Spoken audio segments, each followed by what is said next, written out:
बिस्मिल्लाहिर्रहमानिर्रहीम। अस्सलाम वालेकुम। I am doctor Arshad Mahmood, senior registrar of paediatric neurology at children hospital Lahore. आज की वीडियो के अंदर हम बात करेंगे कि हमने न्यूरोपैथी, इनहेरिट न्यूरोपैथी के लॉन्ग केस को कैसे अप्रोच करना है, इसकी हिस्ट्री कैसे लेनी है और हिस्ट्री के अंदर क्या इंपॉर्टेंट पॉइंट्स हैं।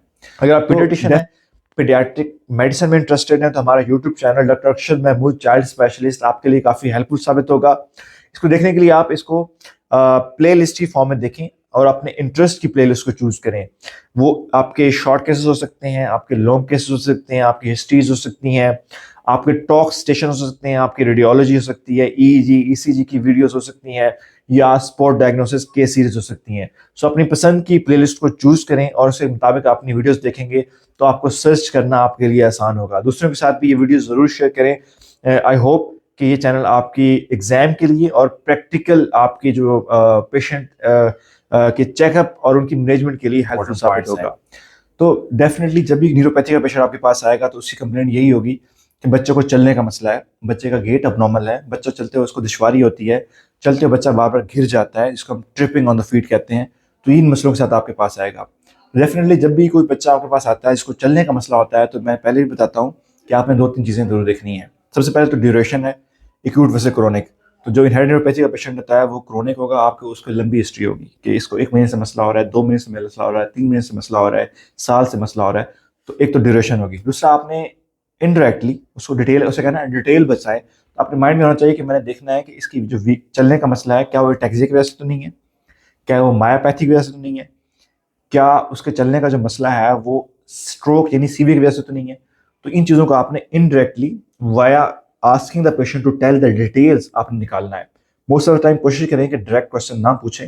तो जब आप उससे पूछेंगे कि अब मुझे इसकी तफसील बताएं, तो आपको चीज़ें आइडिया हो जाएंगी। तो आपने देखना है कि आपके बच्चे के अंदर जो है वो कोई अगर बताता है कि बच्चे की पावर बिल्कुल ठीक है, बट जब वो चलता है तो डोलता है, तो दैट इज एटेक्सिया। अगर उसकी एक साइड कमजोर वीकनेस है कि एक हाथ काम नहीं कर रहा है, एक बाजू काम नहीं कर रहा है, एक टांग काम नहीं कर रही और उसकी टांग के अंदर अकड़ा हुआ है और टांग फेर के आता है, तो दैट इज स्ट्रोक।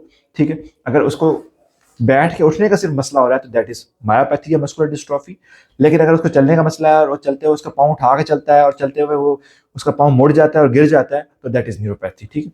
तो आपने इस तरह ये इनडायरेक्टली डायरेक्टली जिस तरह है आपने एस्टेब्लिश करना है कि मेरे बच्चे के अंदर क्या मसला है। फिर आपने उसकी डिटेल पूछनी है कि अगर न्यूरोपैथी है तो आपने उसको पूछना है कि उसको कैसे क्या मसला है, कितना मसला है और क्या मसला रुक गया या बढ़ रहा है। न्यूरोपैथी में क्या टिपिकली होता है कि शुरू में बच्चे जो होते हैं वो आपको वो उनके फुट के अंदर हाई स्टेपिंग गेट आता है कि पाँव उठा उठा के चलते हैं। ठीक है।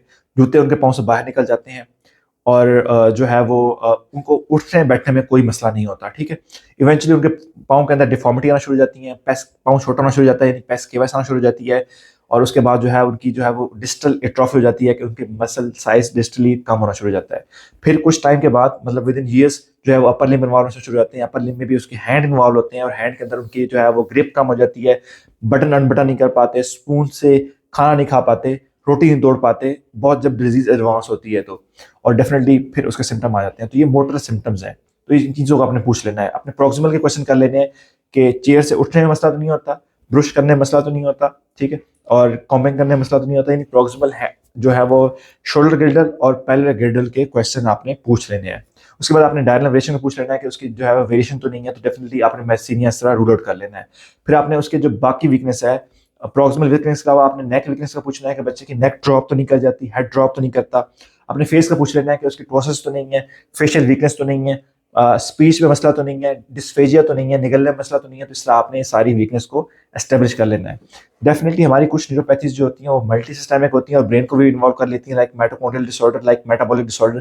तो आपने ब्रेन के सिम्टम्स भी पूछ लेने हैं, लाइक पेशेंट को कोई headache, vomiting, seizures, abnormal movement, developmental delay या डेवलपमेंटल रिग्रेशन तो नहीं है। तो इस तरह आपने ब्रेन की चीज़ों लाइक माइटोकॉन्ड्रियल डिसऑर्डर जो न्यूरोपैथी कराते हैं या मल्टी सिस्टमिक न्यूरोपैथीज जो है उसको अंदर आपने निकाल लेना है। ठीक है। कुछ न्यूरोपैथीज बड़े एटिपिकल फीचर के साथ आती हैं। इसके अंदर हमारी ऑप्टिक एट्रोफी है, वोकल कॉर्ड पैरालिसिस है, डायफ्राम पैरालिसिस है। तो आपने ये क्वेश्चन जरूर पूछने हैं कि बच्चे को नज़र कैसी है, बच्चे की आवाज़ कैसी है, बच्चे के सांस का मसला तो नहीं है। तो vocal cord paralysis, optic atrophy और जो है डायफ्राम पैरालिसिस, ये भी न्यूरोपैथी के अंदर आ सकते हैं। जब आपने बच्चे से सारे मोटर सिम्टम पूछ लिए उसके, फिर आपने उससे पूछने हैं सेंसरी सिम्टम। सेंसरी सिम्टम के अंदर आपने पूछना है कि बच्चे के अंदर कोई नमनेस तो नहीं, पैरास्थीजिया तो नहीं है, बच्चे को कोई वही जो गर्म ठंडा महसूस होता है कि नहीं होता, बच्चे के जिस्म के अंदर कीड़ियां तो नहीं चलती, बच्चे के जिस्म के अंदर जो है वो बच्चे को जैसे सुई चुभ रही है ऐसा तो नहीं हो रहा, और कहाँ पे हो रहा है। टिपिकली जो न्यूरोपैथीज है उसके अंदर ग्लव्स एंड स्टॉकिंग पैटर्न होता है, यानी आपकी जो है हैंड और फीट इन्वॉल्व होते हैं। तो आपने उसका एक तो बताना है कि किस टाइप की न्यूरोपैथी है और फिर उसकी डिस्ट्रीब्यूशन क्या है, ठीक है। दोनों बड़ी इंपॉर्टेंट है। इसलिए आपने बच्चे, कुछ बच्चे होते हैं इसके अंदर न्यूरोपैथी के अंदर उनको लॉस ऑफ पेन होता है, तो उनके अंदर जो है वो आपको फिर डेफिनेटली फुट अल्सर मिलते हैं। तो क्या बच्चे को दर्द होता है कि नहीं होता, और अगर दर्द नहीं होता तो उसके हाथ और पाँव के अंदर या छाले तो नहीं बने हुए, अल्सर तो नहीं बने और जख्म तो नहीं बने हुए, जख्म ठीक भी होते हैं कि नहीं होते। तो ये इंपॉर्टेंट पॉइंट जो आपने पूछना है। इसलिए आपने बच्चे से मस्कुलोस्केलेटल क्वेश्चन पूछने हैं कि बच्चे के जो हाथ और पाँव की शक्ल खराब तो नहीं हो रही, पाँव छोटे तो नहीं हो रहे, पाँव के अंदर जो है वो अंगूठे मुड़ तो नहीं रहे, ठीक है, और हाथ के अंदर उसके हाथ अकड़ तो नहीं रहे, क्लाइंग ऑफ हैंड तो नहीं हो रही, इस तरह बच्चे की काइफोस्कोलियोसिस तो नहीं हो रहा, और बच्चे के फुट के अंदर कोई कंट्रैक्शंस तो नहीं बन गए। तो इन डिफॉर्मिटीज को भी आपने पूछ लेना है। इस तरह बच्चे के आपने ऑटोनोमिक सिम्टम जरूर पूछने हैं कि बच्चे के अंदर कोई पैल्पिटेशन यानी धड़कन तेज तो नहीं होती, पसीने तो नहीं आते, बैठने से उठने में बच्चा जब एकदम उठता है तो उसको उसके चक्कर तो नहीं आ जाते, इसको हम आर्थोस्टेटिक हाइपोटेंशन कहते हैं। इस तरह ब्लैडर और बावल इन्वॉल्वमेंट तो नहीं, लग बच्चे का पेशाब रुक जाता हो, पेशाब बहुत ज्यादा आ रहा हो, कॉन्स्टिपेशन हो रही हो, उसको डिस्फेजिया हो रहा हो, मुंह खुश्क हो रहा हो, ठीक है। तो ये सारे सिम्टम ऑटोनोमिक न्यूरोपैथी के होते हैं। तो आपने सेंसरी न्यूरोपैथी के पूछने हैं, ऑटोनोमिक न्यूरोपैथी के पूछने हैं, मोटर क्वेश्चन पूछने हैं, और स्केलेटल डिफॉर्मिटीज को जरूर पूछना है आपने। जब आपने इन सारी चीज़ों को एस्टेब्लिश कर लिया तो फिर आपने जो है उसकी कास्ट की तरफ जाना है कि उसकी कास्ट इनहेरिटेड है या एक्वायर्ड है। इनहेरिटेड की बात करें तो डेफिनेटली उसके अंदर CMTs यानी शार्कट मेरी टूथ डिजीज टॉप पे आती है, उसके अंदर आपको टिपिकली फैमिली हिस्ट्री मिलेगी। उसकी फर्दर सब टाइप्स हैं जिनको डिफरेंशिएट करना मुश्किल है, लेकिन कुछ टाइप्स हैं जैसे कि इसके अंदर ऑप्टिक एट्रोफी आती है, कुछ में आपको अल्सर मिलते हैं, कुछ के अंदर आपको जो है वो वोकल कॉर्ड पैरालिसिस और डायफ्राम की इन्वॉल्वमेंट मिलती है। तो इन चीज़ों को आपने देख लेना। कुछ टाइप्स ऐसी हैं जिसके अंदर आपकी स्टार डिजीज अपर लिम्ब से होती है। तो अगर ऐसी कोई फीचर आपको अनयूजुअल सा मिले तो आपने फिर देख लेना है और उसके मुताबिक उसकी जो टाइप है उसको आइडेंटिफाई कर लेना है। अदर देन CMTs जो इनहेरिटेड न्यूरोपैथी है उसके अंदर डेफिनेटली जो डिफरेंट आपको जो डायग्नोस्टिक है बाय हिस्ट्री, उसके अंदर एक तो हमारी गैन है, that is giant axonal neuropathy. इसके अंदर बच्चे के अंदर न्यूरोपैथी स्टार्ट में आती है, विद इन फर्स्ट 2 years उसके जो है कर्ली और वूली हेयर्स होते हैं, और उसके अंदर डेवलपमेंटल डिले होती है, सीजर्स होते हैं, यानी ब्रेन की इन्वॉल्वमेंट भी होती है और न्यूरोपैथी भी होती है, और उसके हेयर्स बड़े टिपिकल होते हैं। इस तरह HNPP that is hereditary neuropathy with liability to pressure palsies, जिसके अंदर बच्चे को जो है वो न्यूरोपैथी के अलावा बच्चे की बार बार जो है वो जब भी कोई प्रेशर कहीं पड़ता है, लाइक बच्चा कहीं सफर ट्रैवल करता है और बच्चा एक खास पोजीशन में रख के सो गया था, और जब उठता है तो उसकी जो है फुट ड्रॉप आपको उसका जो है रिस्ट ड्रॉप आपको मिलता है, यानी उसकी जब वो जो है वो रेडियल नर्व की पोजीशन की वजह से उसकी पालसी होगी। इस तरह बच्चा अगर किसी खास पोस्चर में फुट पे जो लेग पे लेग रख के अगर बच्चा बैठा रहता है तो उसकी जो है वो आपको उसकी जो है वो फुट ड्रॉप मिल जाता है because of involvement of the आपकी जो है वो पेरोनियल नर्व। तो इस तरह जो इस बच्चे को अगर बार बार प्रेशर पालसीज हो रही है तो आपने HNPP यानी hereditary neuropathy with liability to pressure nerve palsies को जरूर सोचना है। इस तरह अगर हम बात करें डिजनी स्ट्रॉस सिंड्रोम की, तो वो अर्ली ऑनसेट ऑफ न्यूरोपैथी है कि बच्चे की न्यूरोपैथी बहुत जल्दी आ जाती है। कंजेनिटल हाइपोमाइलिनेटिक न्यूरोपैथी भी बहुत जल्दी आ जाती है। इस तरह रोजी लिवाई सिंड्रोम जिसके अंदर आपको न्यूरोपैथी के साथ आपको जो है वो एटैक्सिया और ट्रेमर मिलते हैं। तो ये टिपिकली न्यूरोपैथीज हैं जिसके अंदर कुछ क्लू आपको मिलते हैं। इस तरह अगर हम बात करें इनहेरिटेड मल्टी सिस्टम न्यूरोपैथी की, उसके अंदर टिपिकली आपकी जो इंपॉर्टेंट है वो माइटोकॉन्ड्रियल डिसऑर्डर है। इसके अंदर आपको न्यूरोपैथी के अलावा कोई और चीज मिलेगी, आपको मायोपैथी मिल सकती है, आपको ऑप्टिक एट्रोफी मिल सकती है, आपको हियरिंग लॉस मिल सकता है, आपको सीजर मिल सकते हैं। तो इनको भी जरूर सोचना है। इस तरह हमारी जो है वो टायरोसिनीमिया न्यूरोपैथी करा सकता है, इसके अंदर आपको लिवर के इश्यूज मिलेंगे। फैमिली डिजीज न्यूरोपैथी करा सकता है, इसके अंदर न्यूरोपैथी के अलावा आपको जो है वो एंजियोकेराटोमा यानी कि ब्लूइश कलर के स्पॉट्स मिलते हैं आपको एब्डोमेन के ऊपर, और एक्रोपेसीजियाज मिलते हैं। इस तरह हमारी जो है वो एबाइटोलाइपोप्रोटीनीमिया भी इनहेरिटेड कंडीशन है जो न्यूरोपैथी करा सकती है। इसके अंदर पेशेंट के अंदर वो स्टिटोरिया होता है, डायरिया होता है, फेलियर टू थ्राइव होता है। इसी तरह जो हमारा पोरफायरिया है वो भी न्यूरोपैथी करा सकता है। इसके अंदर पेशेंट को episodic hypertension, hyponatraemia, abdominal pain और साइकेट्रिक सिम्टम्स की एपिसोड आती हैं, और फैमिली हिस्ट्री डेफिनेटली उसके अंदर पॉजिटिव आती है।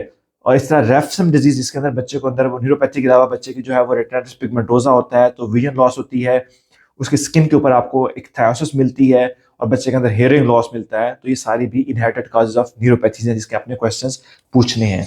अगर हम एक्वायर्ड काज ऑफ न्यूरोपैथी की बात करें तो डेफिनेटली उसमें न्यूट्रिशनल काजेज हैं like B12 deficiency, vitamin E deficiency, exposure to drugs, ठीक है। तो डिफरेंट आपकी ड्रग्स लाइक आपकी कीमोथेरेपी रिलेटेड ड्रग्स हैं लाइक विनक्रिस्टीन है, सिस्प्लेटिन है, कार्बोप्लाटिन है, तो ये सारी भी न्यूरोपैथी कराती हैं। केमिकल्स लाइक आपके अगर हैवी मेटल्स हैं, आपके पेशेंट के पास कहीं कोई फैक्ट्री लगी हुई जहाँ पे उसका जो है वो आर्सेनिक या इस तरह के जो डिफरेंट हैवी मेटल्स हैं उनसे एक्सपोजर होता है, मर्करी से एक्सपोजर होता है, तो उनके अंदर न्यूरोपैथी आ सकती है। बच्चा अगर बच्चे को पाइका है, लेड का एक्सपोजर बच्चे को है, तो डेफिनेटली वो भी न्यूरोपैथी करा सकता है, ये भी एक्वायर्ड काज न्यूरोपैथी में आ जाएगा। सीआरडीपी अगेन एक्वायर्ड काज न्यूरोपैथी, इसके अंदर पेशेंट को जो है रिपीटेड एपिसोड ऑफ न्यूरोपैथीज या वीकनेस आते हैं, तो वो भी एक्वायर्ड न्यूरोपैथी के अंदर आपका आ जाता है। इस तरह हम इन्फेक्शन की बात करें तो डिप्थीरिया एक्वायर्ड न्यूरोपैथी में आ जाता है। इसके अंदर पेशेंट को इनिशियली जो है क्या है कि डिप्थीरिया की एपिसोड होती है, उसके बाद बच्चे की न्यूरोपैथी डेवलप होती है, टिपिकली उससे गले सूज जाते हैं, और फिर न्यूरोपैथी होती है जो स्टार्ट होती है विद बल्बर वीकनेस। इस तरह अगर हम डिजीज़ की बात करें तो डायबिटीज़ मिलाइटिस, उसके अंदर भी न्यूरोपैथी आ जाती है, लेकिन टिपिकली बच्चों के अंदर नहीं आती। और बड़ों टीन एज के अंदर या बड़े बच्चों के अंदर इसके अंदर डिजीज़ काफ़ी टाइम के लिए रहती है, तो फिर न्यूरोपैथी आती है। बाहर आपके माइंड में होना चाहती है कि डायबिटीज़ भी न्यूरोपैथी करा सकती है। इसी तरह विटामिन बी 12 डिफिशिएंसी है, विटामिन ई डिफिशिएंसी है, तो ये और न्यूरोपैथी के इंपॉर्टेंट काजेज हैं। इसी तरह अगर पेशेंट आपका सीकेडी का पेशेंट है, तो लॉन्ग टर्म जब सीकेडी रहती है, पेशेंट डायलिसिस पे है, तो ऐसे पेशेंट के अंदर भी बिकॉज ऑफ यूरेमिया और बिकॉज ऑफ इलेक्ट्रोलाइट इम्बैलेंस जो है वो न्यूरोपैथी हो सकती है। जहाँ तक हम इन्वेस्टिगेशन की बात करते हैं न्यूरोपैथी के अंदर, डेफिनेटली आप एनसीएस ईएमजी कराते हैं, आप नर्व बायोप्सी कर सकते हैं, आप जेनेटिक टेस्टिंग कर सकते हैं, तो टिपिकली टेस्ट हैं। और अगर आपको कोई सेकेंडरी काज मिल रहा है तो आपके उसके अकॉर्डिंगली, और आपका जेनेटिक काज है तो उसके अकॉर्डिंगली आप इन्वेस्टिगेशन को मॉडिफाई भी कर सकते हैं और उनकी एटियोलॉजी स्पेसिफिक इन्वेस्टिगेशन भी करवा सकते हैं। जहाँ तक ट्रीटमेंट की बात है तो treatment most of time specific होता है, उसके अंदर आप उसकी जो है वो ट्रॉमा को अवॉइड करते हैं, उसकी स्पेशल शूज़ आप उसको दे सकते हैं, उसकी आप स्प्लिंटिंग कर सकते हैं, लाइक एंकल फुट आर्थोसिस, नी फुट आर्थोसिस करा सकते हैं, और उसकी अगर कैफोस्कोलियोसिस बनी है तो उसकी ट्रीटमेंट करा सकते हैं। अगर पेशेंट के अंदर कोई प्रेशर अल्सर या वूंड है तो उसके लिए आप उसको जो है वो स्पेशल शूज़ दे सकते हैं, उसकी सर्जरी कर सकते हैं, उसकी वूंड की डिब्राइडमेंट कर सकते हैं। तो ये तमाम उसको अगर उसको पैरास्थीसिया या पेन हो रहे हैं तो आप उसको जो है वो न्यूरोपैथिक पेन के लिए मेडिकेशन दे सकते हैं। अगर हम कम्प्लिकेशन ऑफ डिजीज बात करें तो डेफिनेटली उसके अंदर पेशेंट की जो है वो फुट डिफॉर्मिटीज इंपॉर्टेंट कम्प्लिकेशन है, फुट अल्सर इंपॉर्टेंट कम्प्लिकेशन है, कैफोस्कोलियोसिस इंपॉर्टेंट कम्प्लिकेशन है, कंट्रैक्चर्स इंपॉर्टेंट कम्प्लिकेशन है। इस तरह अगर पेशेंट को पेन नहीं हो रहा तो पेन की वजह से पेशेंट के अंदर जो है वो ऑस्टियोमाइलाइटिस हो सकता है, फुट डिफॉर्मिटीज हो सकती हैं, शार्कॉट जॉइंट हो सकते हैं, तो वो इंपॉर्टेंट कम्प्लिकेशन है। अदर देन दैट कुछ पेशेंट के अंदर जो वोकल कॉर्ड पैरालिसिस और डायफ्राम पैरालिसिस हो गई तो पेशेंट के अंदर जो है वो डेफिनेटली उसकी जो है रिस्पिरेटरी इन्वॉल्वमेंट और बल्बर वीकनेस भी आ सकती है, तो वो भी इंपॉर्टेंट कम्प्लिकेशन है जिसको आपने देखना है। अगर इसमें इंपॉर्टेंट पॉइंट ये है कि पेशेंट के आपने एडीएल का जरूर पूछना है, that is activities of daily living, कि पेशेंट एम्बुलेटरी है कि नहीं, पेशेंट को कोई सपोर्ट तो नहीं चाहिए चलने के लिए, पेशेंट सीढ़ियाँ चढ़ जाता है कि नहीं चढ़ जाता, पेशेंट व्हील चेयर के ऊपर तो नहीं है, पेशेंट खुद से बटन बंद कर लेता है कि नहीं कर लेता, शर्ट पहन लेता है कि नहीं पहन लेता, खाना खा लेता है कि नहीं खा लेता, तो आपने उसकी डेली एक्टिविटीज और लिविंग को भी एस्टेब्लिश करना है और उसको आपने बताना है। जेनेटिक काउंसलिंग बड़ी इंपॉर्टेंट है क्योंकि आपकी जो इनहेरिटेड न्यूरोपैथीज हैं जेनेटिक हैं, तो कंसैंग्युइनिटी बड़ा इंपॉर्टेंट फैक्टर है, तो आपने उनको बताना है कि इसके अंदर डिजीज का रेकरेंस का रिस्क क्या है, आपको जेनेटिक टेस्टिंग की जरूरत है कि नहीं जरूरत है।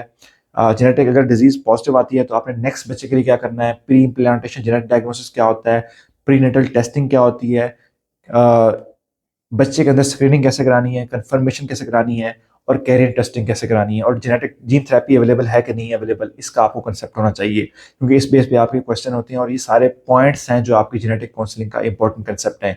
बच्चा अगर आपका बड़ा है तो आपने डेफिनेटली बच्चे से बात करनी है और उससे देखना है और उससे पूछना है कि उसके ऊपर क्या इसका इम्पैक्ट है, उसकी जो है डेली लिविंग में, उसके एडीएल में, उसकी जो है साइकोलॉजिकल हेल्थ के अंदर इसका क्या इम्पैक्ट है। तो इस सारे पॉइंट्स को लेकर जब आप हिस्ट्री लेंगे तो इंशाल्लाह आपकी हिस्ट्री कंप्लीट होगी और आपका एग्जाम जो है वो इजीली क्लियर हो जाएगा हिस्ट्री पॉइंट ऑफ व्यू से। Thank you.